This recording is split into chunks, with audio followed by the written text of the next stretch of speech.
The Giants had their meeting with Aaron Judge over the last couple of days, and according to Alex Pavlovich, they also involved Steph Curry. So we're going to give you the details on the latest with Aaron Judge next. You are Locked On Giants, your daily San Francisco Giants podcast. Part of the Locked On Podcast Network, your team every day.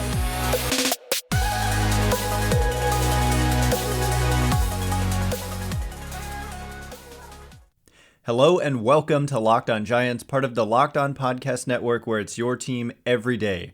My name is Ben Kaspick, and on this show we provide daily episodes Monday through Friday talking about the San Francisco Giants in a way that's data-driven and rational, but also simple, passionate, and accessible to all. I'm a former contributor for the baseball statistics and analysis websites Beyond the Box Score and Rotographs. I've been podcasting about the Giants since 2015, and I'm a lifelong fan. Thank you for making Locked On Giants your first listen every day. We are free and available wherever it is that you get your podcasts. And coming up on today's show, we have some news about the Giants meeting with Aaron Judge. Yes, in fact, they did meet with Aaron Judge over the last couple of days. Alex Pavlovich kind of gets the scoop here. Previously, we just had initially kind of rumors that he was going to check into a hotel in San Francisco, and then the video comes out of him actually checking into said hotel, and then a couple of national reporters said first that it was believed he was going to meet with the Giants this week, and then somebody said they're meeting with the Giants. He's meeting with the Giants on Tuesday. But now that the meeting has evidently concluded, Alex Pavlovich gets a scoop here of NBC Sports Bay Area and has some details over what happened over the last couple days. And what Pavlovich says is, first, quote, as part of their pitch, the Giants put Judge in touch with Steph Curry's camp, hopeful that the two superstars could connect as Judge weighs his decision, sources told NBC Sports Bay Area. Pavlovich continued, quote, Judge arrived in the city on Monday and met with Giants officials for 2 days, with conversations kicking off Monday night at Oracle Park, where Judge and his agent had dinner with Larry Baer, Farhan Zaidi, Gabe Kapler, and other members of the organization. The Giants continued to meet with Judge for most of the day Tuesday. I'm going to continue because there's a lot of juicy stuff here. Pavlovich says, the visit is the first known meeting between Judge and a team other than the Yankees, but a source said the Giants expect him to listen to others in the coming days and expect the rival Los Angeles Dodgers to be involved as well. So there's even more that we'll get to in a minute, but just to unpack everything that's said here. Obviously, the Giants are pulling out all the stops. When you get Steph Curry involved, it wasn't surprising. I mean, we mentioned Buster Posey, Rich Aurelia, who was Judge's favorite player growing up, Barry Bonds, Willie Mays. Like, I wouldn't be surprised if any of those people were involved. But Steph Curry, that's a pretty big, appealing person to get involved as well. I mean, Steph Curry, I don't know as much about basketball as I do about baseball, but he's like the face of the NBA, right? I mean, he's one of the most popular players on planet Earth in any sport. And the Warriors play like right next door to the Giants, basically. And so for a local guy, I know Judge grew up in Linden, but he was a big Giants fan. Linden is not that far away from San Francisco at all. It's got to be somewhat appealing. Although with Steph Curry, he's been there that long, right? Judge being a Giants fan, and when the Giants were winning those World Series, Steph Curry was around that time, right? But regardless, I mean, it can't hurt to get Steph Curry involved. And it's just clear that the Giants are doing a full court press here. And, you know, I always see opinions and takes like, oh, their interest is not serious or they'll lowball him. Clearly, they are trying to do everything they possibly can to bring Aaron Judge back home to San Francisco. And ultimately, as we discussed yesterday, I think it's just going to come down to where does he want to be. And he has not given away any clues as to where he wants to be. And it, for me, comes down to, is he motivated by playing for one team his whole career? That is something that many players are motivated by. Buster Posey has been clear that that's what he wanted, even though he's from Georgia, right? So say Posey had reached free agency, which the Giants never let happen. That's a big difference. I mean, they extended him very early in his career to a massive deal. But say he had reached free agency, all the Braves fans, Posey grew up in Georgia, a big Braves fan, would be thinking that Posey wanted to come home, but what he says is that he never wanted to put on another uniform. And so for all we know, that could be how Judge feels. But at the same time, I come around and like he's a family-oriented guy, as is Buster Posey. Does he want to be closer to family? Does he... His wife is also from the area, from Linden, and does she want to be closer to family? And we just don't know the answers to these questions. And then I start to think, too, about there was some not quite bad blood, but there's been rumors or even reports that Judge was not happy that the Yankees made public the offer that they gave to him prior to the start of the season. $213.5 million over, was it 8 or 7 years? One of those two. And Brian Cashman, their GM, said that this is what they offered him. And there have been reports that Judge wasn't happy about that. And obviously he wasn't happy with the offer because he didn't accept it.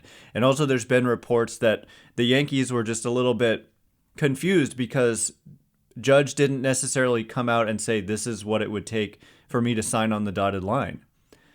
And so that makes me think, did he not want to sign that extension because he maybe wanted to come home when as would be his right by reaching free agency?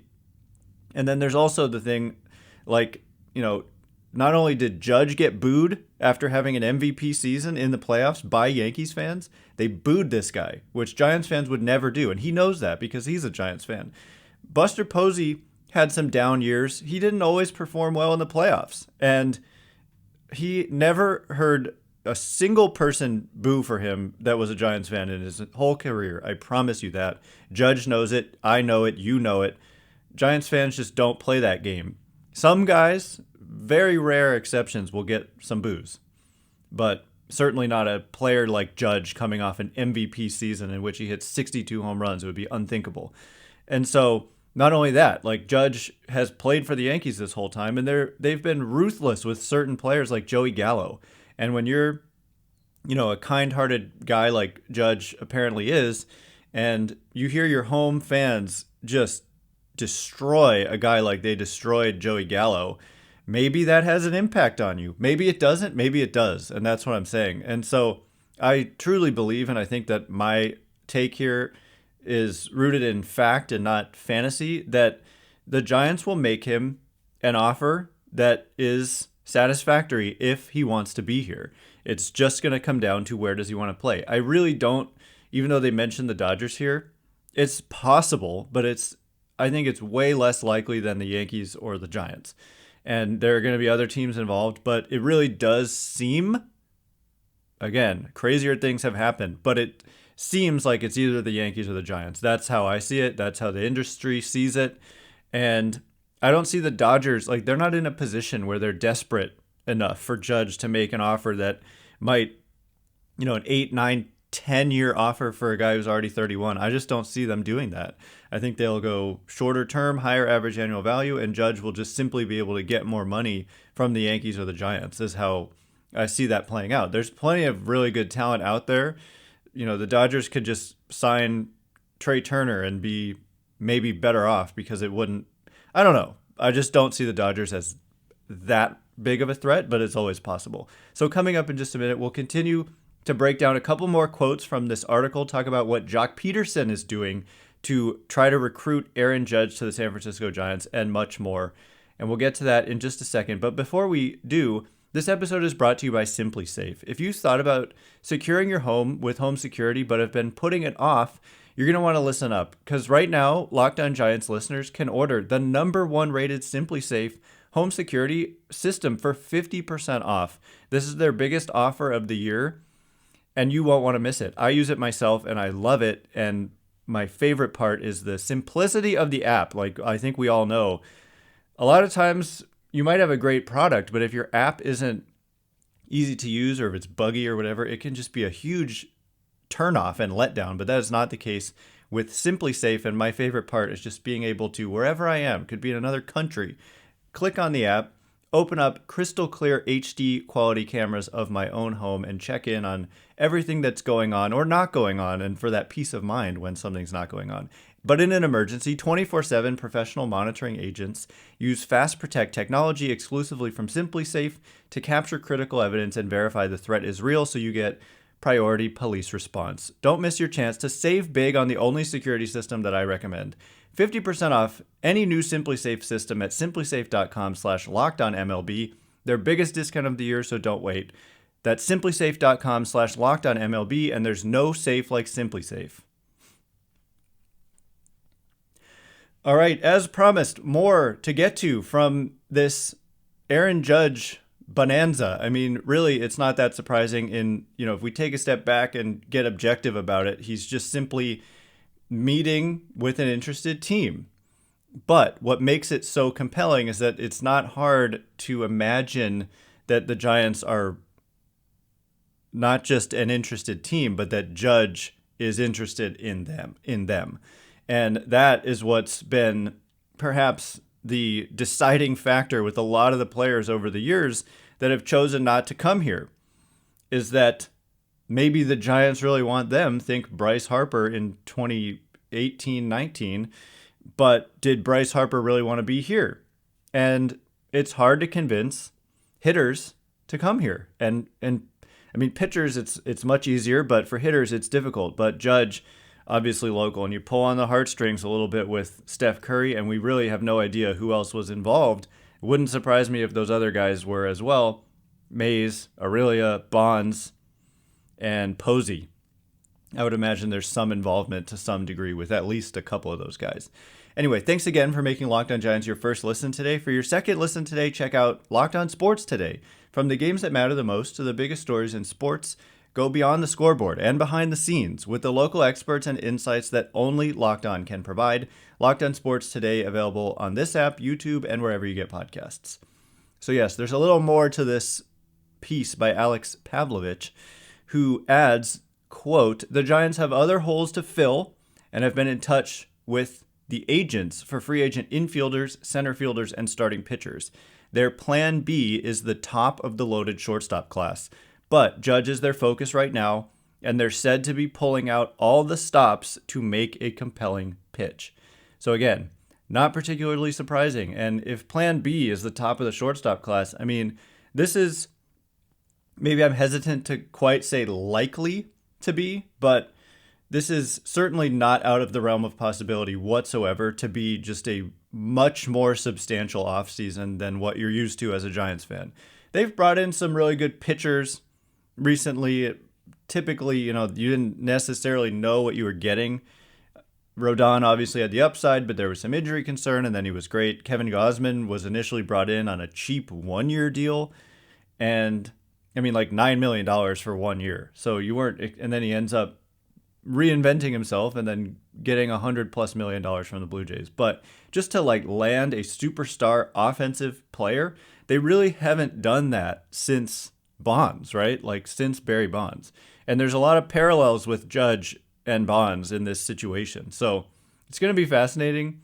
I would expect Judge to sign, as others have said, by the end of the winter meetings. Could be before. I hope it's before that. But winter meetings are not far off. They're a week from Sunday night. So just over a week away is when they kind of officially kick off, early December. So it's going to be exciting. Hopefully some news trickles in before then. Just also wanted to mention that Jock Peterson went on Instagram and posted a picture of Aaron Judge in a Giants uniform, photoshopped image, and said, I had it written down somewhere. It said, I guess I don't have it written down, but it said something like, we're ready when you are 99, something like that. And he also said, got 99 problems, but winning ain't one, which I thought was kind of funny because winning was a problem for the Giants in 2022. And then also, by the way, Brandon Crawford and Logan Webb shared this Instagram story. I'm new to Instagram. I actually just recently signed up. So you want to follow me there? I think I'm ben.caspic. But anyway, the terminology is a little foreign to me, so I'm getting up to speed. But speaking of winning, this is what's interesting. This is what's really interesting, because there's a lot of conversation about, Aaron Judge's priority is winning. He has made that clear. He said it just the other night when he was being interviewed at the time when he was winning his AL MVP award. And he said that's the most important thing to him. And I think a lot of the talk has been, well, that rules out the Giants, or why would he want to come to the Giants? They're not as well equipped to win as the New York Yankees, but not so fast. My feeling, I've said this, that like players realize you don't just fluke your way to 107 wins. They understand, maybe not always do the fans understand, something right is going on with your organization if you win 107 games. Like, it's not just a bad team, just every bounce went their way and they won 107 games. Obviously, you don't want to get too high on yourself and then you end up having a very disappointing 81-81 season. But it's not, we act like 81-81 is 100 losses, right? And I get it. I get the frustration. I get that they don't have impact, like star level talent to get attached to, but Judge would solve a lot of those problems. But the Zips projections, Dan Szymborski, one of my favorite follows on Twitter, you should check him out, does these Zips projections. They're his own. And he writes for Fangraphs, and he put out today, quote, the absurdly preliminary 2023 Zips projected standings. Didn't really need to quote that. That's the title of the piece. And interestingly, this is accounting for all current rosters. So free agents are not a part of any of these teams that are being projected here. And the Giants, without Rodón, right, and without Belt and whoever else is a free agent, the Giants by Zips are projected at 83-79, a better record than they had in 2022. You might be wondering, how is that possible? Well, they underperformed last year relative to expectations and their run differential. Plus, these are factoring in new, not players who aren't in your organization. I mean, like prospects. And what Szymborski writes here in his little blurb is that Zips is increasingly a fan of Kyle Harrison. And Farhan Zaidi has made it clear that Harrison is likely to pitch for the Giants in 2023, and it may even happen early in the season. And Szymborski didn't release like the individual projections yet. He will eventually for the players on these teams, but I expect Kyle Harrison to have a good projection. And by the way, the Yankees projection, this of course does not include Aaron Judge because he is not currently on their team, is 85-77. So literally 2 wins more than the San Francisco Giants. And I think a lot of people wouldn't see it that way, but I don't think it's too far off. I think the Giants underperformed, like I said. Maybe the Yankees overperformed a little bit. The Yankees are like an aging roster themselves, and I'm not like super involved with what is there. I know they've got some really good prospects, but I don't know. I think the Giants and Yankees are closer than you might think if you take Aaron Judge off the Yankees, is what this is telling me. So coming up in just a minute, a little more about these Zips projections and what it means for the San Francisco Giants. And then also we're going to talk about some prospects because Baseball Prospectus came out with its top Giants prospects list, and it's really interesting to read some of the names and some of the write-ups on these players. So we'll get to that in just a minute, but before we do, this episode is brought to you by BetOnline.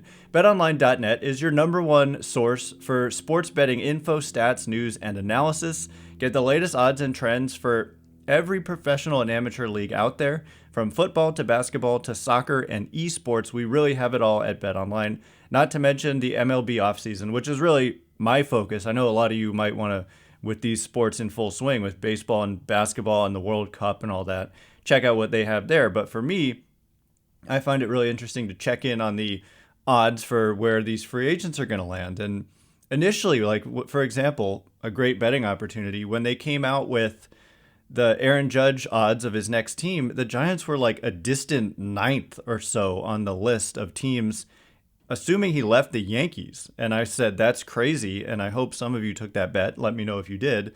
And you probably did. I mean, at least a lot of Giants people did, because pretty shortly thereafter, they released a new version and the Giants were number 1. They went from like 9th to 1st in the update. And so, you know, we provide those updates all off season as they give them to us, and we'll continue to do so. So head to the website today or use your mobile device to learn more. BetOnline is where the game starts. Okay, as promised, we are going to get into a little bit more about these Zips projections. I just wanted to mention, obviously, like they're factoring in current rosters. And so certain teams like the Dodgers, for example, they're only projected at 91-71 versus the Giants at 83-79. So it's like on the one hand, you look at that and you're like, wow, that's really not that much of a gap between the Giants and the Dodgers, which doesn't sound right necessarily. But you also have to take into consideration the Dodgers had a lot more impact players reach free agency. Currently, it's Carlos Rodón pretty much, and everybody else who's a free agent. There's Brandon Belt, I guess Evan Longoria, of course, and some other guys sprinkled in. Rodón is the big loss. But for the Dodgers, Trey Turner is no longer on the Dodgers currently as a free agent. Tyler Anderson leaves and signs this new deal with the Angels. They non-tender Cody Bellinger. And I know I'm like blanking on some of the other names who are just not currently on the Dodgers. Walker Buehler is going to miss, I think, all of next year after having Tommy John surgery.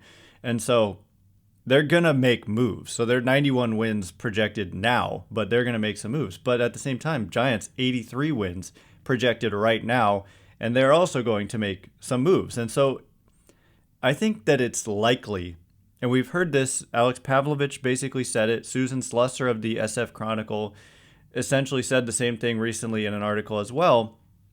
The Giants are, I don't know if I want to use the word likely, but planning to add 2 outfielders. So we're talking like, even if they get a superstar like Judge, they probably still want another outfielder, probably a center fielder. I could see them going like a left-handed center fielder, Kevin Kiermaier, Cody Bellinger, that type of kind of defense and speed-oriented player, perhaps with some offensive upside like a Cody Bellinger, perhaps not with a Kevin Kiermaier type, although he's decent with the bat. I think people sleep on his bat. He's okay, but he's just game-changing defensively. The question is health.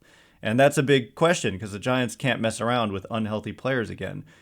But I could see them going like Judge or Haniger, because there's not a lot of great fallback options, or like Nimmo or Bellinger or Kiermaier in center type move. And then they also want to get a shortstop, or a middle infielder, I should say. And I think that they're looking at that class of free agents that are at the top with Correa, Trey Turner, Xander Bogaerts, Dansby Swanson. Trades are also always a possibility. We mentioned as one of the top trade targets for the Giants, these left-handed outfielders from the Diamondbacks, Jake McCarthy or Alec Thomas making the most sense. So that's another possibility for the outfield. You could do the same in the infield, middle infield situation. It doesn't have to be a free agent if you just end up not landing them. But then also a starting pitcher, and they've made it clear. Farhan Zaidi has said they want like a frontline starting pitcher, just like they had the last few years with Kevin Gausman and then Carlos Rodón. However it happens, whether it's Rodón himself or like DeGrom or Verlander, or if they see Kodai Senga like that, or a trade for maybe Corbin Burns, it's not crazy to envision if they're already projected at 83 wins and they actually achieve some of what I just said. Like, it's not at all hard to see them as certainly a playoff team, but just a clearly really good team. But they're not quite there yet. But it's not a bad place to start with 83 wins. And then their farm system is pretty darn important as well. And I do believe, as Dan Szymborski mentions here, that they're finally, I think it's most likely of any year it's been in the last, I don't know how many years, since Bumgarner and Posey, that they're actually going to have some impact talent show up in the major leagues in 2023. And it would start, Logan Webb wasn't considered a top prospect, by the way, and then he becomes a really, really good major league pitcher. And so it's not always about where you are in rankings, but Kyle Harrison has a chance to be very good. And Baseball Prospectus, they said his upside is one of the best pitchers in the game if he can find better command. And he's coming quick. They've also got a guy like Casey Schmidt all the way in the upper minors, and I think he could make a real impact in 2023. And Baseball Prospectus also high on guys like Marco Luciano and Luis Matos still. And then Von Braun is in this top 10. So I guess we'll get more into detail about the list. Prospect lists are going to be coming out over the next few weeks by various sources, and at a certain point when the Judge talk maybe calms down a little bit, we'll get more into that. But that is all the time we have for today. Thanks again for making Locked On Giants your first listen today. For your second listen, check out the Locked On Sports Today podcast, the biggest stories in sports, plus insights and analysis that only the Locked On experts, local experts, can provide. and the take of the day and big game recaps. They've really got it all at Locked On Sports today. It's available on the Odyssey app, YouTube, and wherever you get podcasts. Once again, my name is Ben Kaspick. Check me out on Twitter at Ben Kaspick, I guess Instagram as well. Kaspick. If you like this show, please consider rating it or leaving a review. Helps me out a lot, so thanks in advance. And thank you to everyone who's done so already. Can't wait to be with you again tomorrow. Hopefully more juicy rumors. Actually, tomorrow is Thanksgiving, and I don't believe we will have an episode out unless something major happens, in which case we absolutely will find a way to do so. And probably going to do a mailbag later on in the week, probably on Friday as well. So look out for that on Twitter for the prompt. Thanks again for listening. You are now Locked On Giants.